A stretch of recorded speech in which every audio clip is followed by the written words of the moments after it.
warm welcome to APSC Bro. Today we are going to do a very important topic which is on the Panchamrit strategy. Now this topic is not only important for a UPSC aspirant but is also important for any concerned global citizen who is worried about the climate change, who is worried about the extinction of the human race. So Panchamrit strategy is the strategy adopted by India keeping in view the sustainable development goals, keeping in view the climate change, keeping in view the steps to be taken in order to ensure the goals that we have set as a human race for the climate change, right?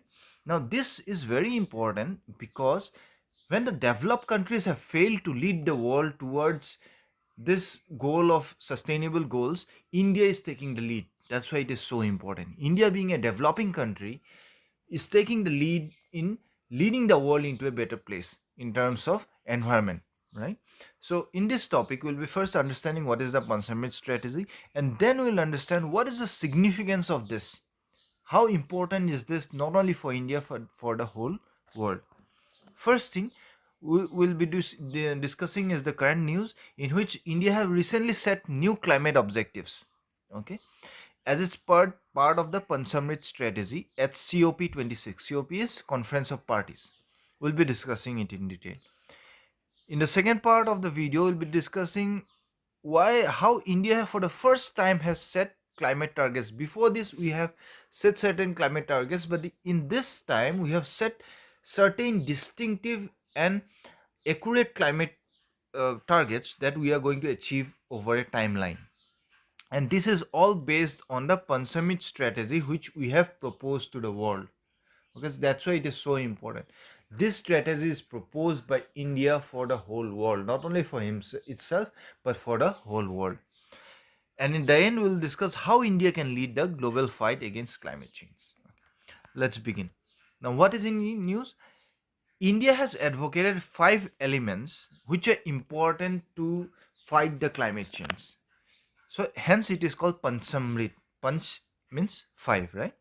It was proposed by India in COP26, which was held in Glasgow. COP26 is the Conference of Parties of the Paris Agreement. It is the 26th number, that's why it is COP26.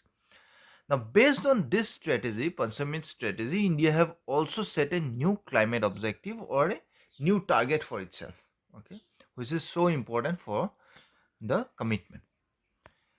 Now, what is the Panchamrit strategy? First, by 2030, India will have its non-fossil fuel capacity raised to 500 gigawatt. So, India will produce 500 gigawatt of non-fossil based, that is renewable source of energy. Now, previously India had proposed 450 gigawatt. So it has increased its target on its own. That it shows the commitment of India towards its goals. We already had set 450 gigawatt target, out of which 100 gigawatt we have already installed. So we have fulfilled the goal of 100 gigawatt already, but we are not satisfied with it. We know that we need to do more, we need to press more if we want to make a change in the global order, and hence we are setting a new target of 500 gigawatt. Second Panchamrit strategy is that by 2030, India will meet 50% of its energy through renewable energy. When I say renewable energy, it's the solar energy, wind energy, right? So by 2030, India have said that 50% of our energy needs will be dependent on renewable source of energy, not fossil fuels. Okay. Third strategy, from now until 2030, India will cut the overall anticipated carbon emissions by 1 billion tons. It's a big step, okay? What India is saying that by 2030, we'll reduce our carbon emissions by 1 billion ton, okay? Fourth, by 2030, India will have reduce its carbon intensity by 45%. What is carbon intensity? Carbon intensity is the amount of carbon released for a particular activity. Say for producing 1 joule of energy, how much carbon is being released? Okay, so India is saying that we reduce this carbon emission by 45%. That is, for a particular work, for a particular generation of energy, we reduce the carbon emission by 45%. Okay, this is the fourth strategy. The fifth strategy is that India will reach the net zero objective by 2070. Now, what is net zero? That the amount of carbon that we are emitting or producing, that much carbon we are going to reconsume. That is, ultimately we are going to emit zero carbon into the atmosphere. We are going to recycle our carbon emissions.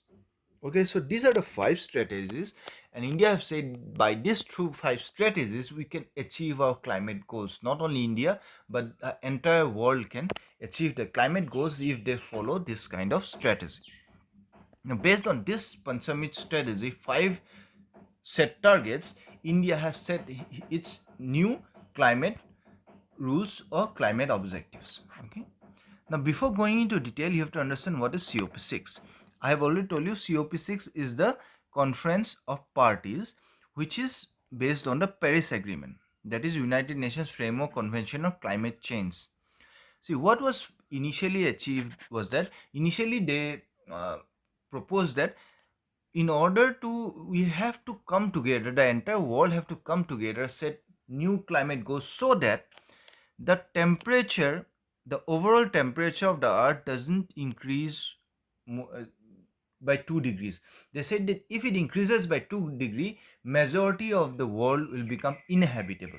But after the island countries, the countries which are based on islands, they said that if the temperature, mean temperature of the world increases by 2%, more majority of the island countries will get submerged in the ocean water, sea level, below sea level. They will be below sea level. So they said that no, we have to reduce this target to 1.5 degrees Celsius. That means pre-industrial level, whatever the mean temperature was, that we cannot increase the temperature by more than 1.5 degree, and that is how the whole world should go.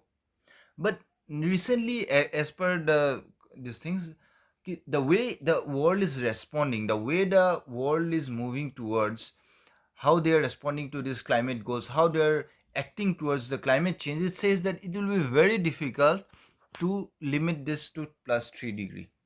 So this is very worrisome. Our revised target was 1.5 degree for the whole world, but the way we are reacting to it, it doesn't look good, and it is said that the temperature rise by 3 degrees of, from the pre-industrial levels. So COP26 is overall a conference on the climate change. COP26 is the platform in which different countries come together and set new targets, collective targets, in order to fight climate change. Okay, they try to form a framework under which the whole world should move ahead in order to fight climate change. Okay. Now, if you see, India have already committed. It has shown the world. See, the world actually, it is said that the developed nations like US, the European nations, they are the major emitters of the greenhouse gases and other environment damaging elements, right? But these developed countries, they have not shown the world how to fight the climate change. They're not taking the initiative to lead the world towards its fight in climate change, of climate change, right? But India, on the other hand, is just a, you know, country which is developing. Yet, India has shown the world how you can fight climate change. It is trying to take the lead. So this is a big leap for India in the global scenario. So the announcement of its net zero goal is a major thing, considering the fact that it is one of the least contributors to global warming. We are not a big contributor. We are a small contributor. Yet we are showing the world how we can move forward. Its historical collective emissions are a mere 4.3% of the total. Okay, so we have set a target that 50% of our power generation will be from renewable sources. This target has been increased from 40%. Previously, India said that will 40% of our emissions, power generation by 2030 will be non renewable, from renewable sources. Now we are saying no, this will not be enough. We are setting a new target for ourselves and we will achieve it. This is 50%. Okay, so India is showing the world how we can move forward. It is a slap on the face of the developed nations, who are actually to be blamed for all the climate change and other things, yet they are taking a back step in achieving the climate goals.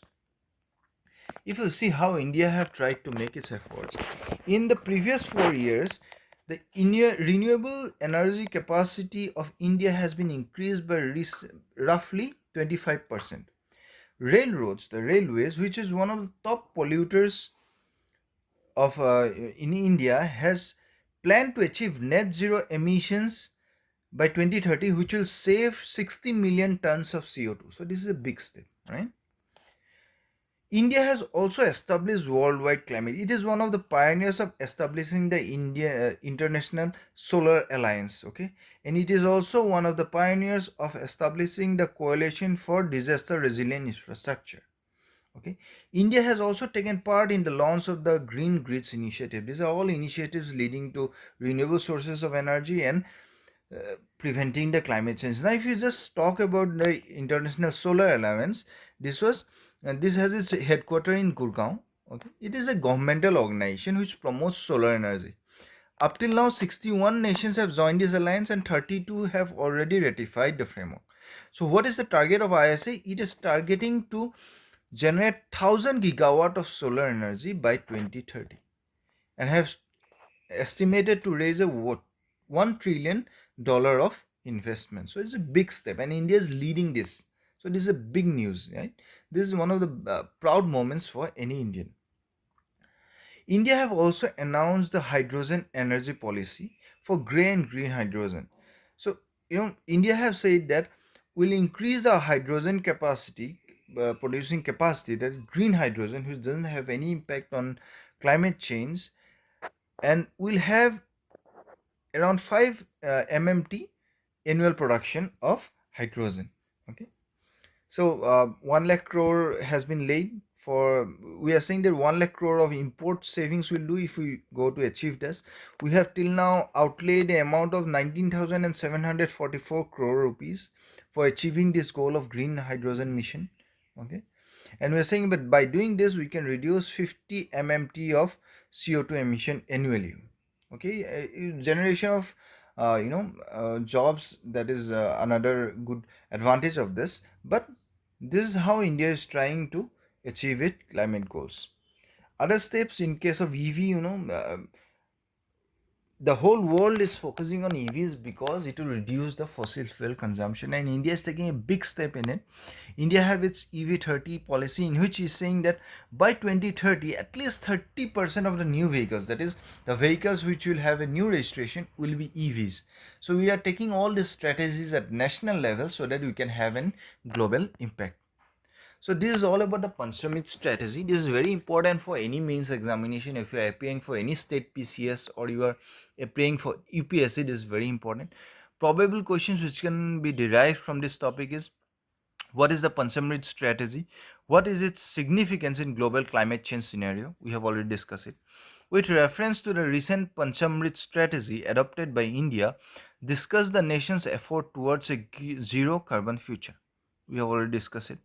Please note down all the facts that we have presented in this presentation. You can use it in not only in questions related to this topic, but in any environmental related question.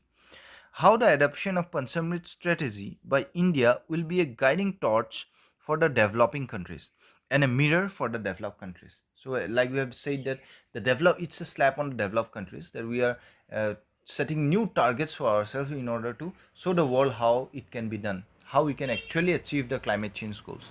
So this is all about the Panchamrit strategy. It is very important for any environmental subject, and it is also important as a human being. Okay, please share our videos with your friends so that we get more support from you. Thank you so much. Keep liking and subscribing our channel. Thank you.